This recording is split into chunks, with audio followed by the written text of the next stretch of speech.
Всем здравствуйте, меня зовут Ерлан Калдыбаев.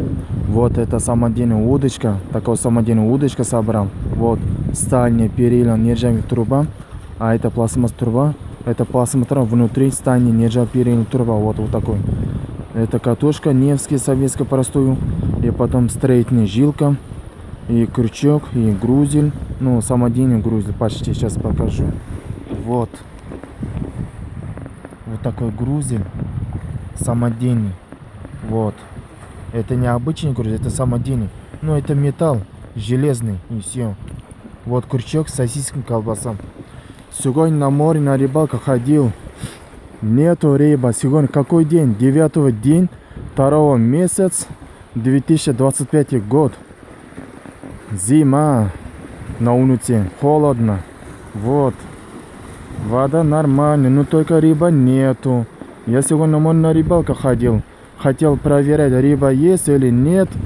Хотел проверять, рыба нету. Не дергает, не клюется, не получается.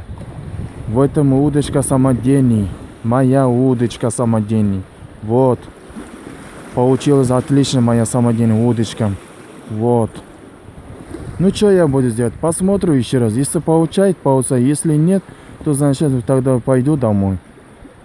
Лучше что я буду делать? Но если рыба нет, видишь снег в этом камне. Вот еще снег. Мороз, вода холодно. Спасатель, море. Раньше, когда летом, осень, когда весна была, я здесь рыбу ловил. Здесь. Там тоже рыба ловил. Вот здесь камень, вот. Здесь тоже полностью камень здесь. И вот здесь тоже камень. Здесь тоже недавно тоже рыба ловил. Там дальше тоже рыба ловил. Вот. А сейчас зима, рыба нету, холодно. Вода вообще холодно. Очень холодно. Рыба нету. Ничего я буду, посмотрю еще раз. Если рыба будет, ну будет. Если нет, то значит нет. Ну что я буду делать? Попробуем еще раз. В этом самодельная удочка. Вот. Еще раз покажу самодельная удочка. С сосисками, колбасом, сарделка. Вот. Ладно, тогда попробуем и все.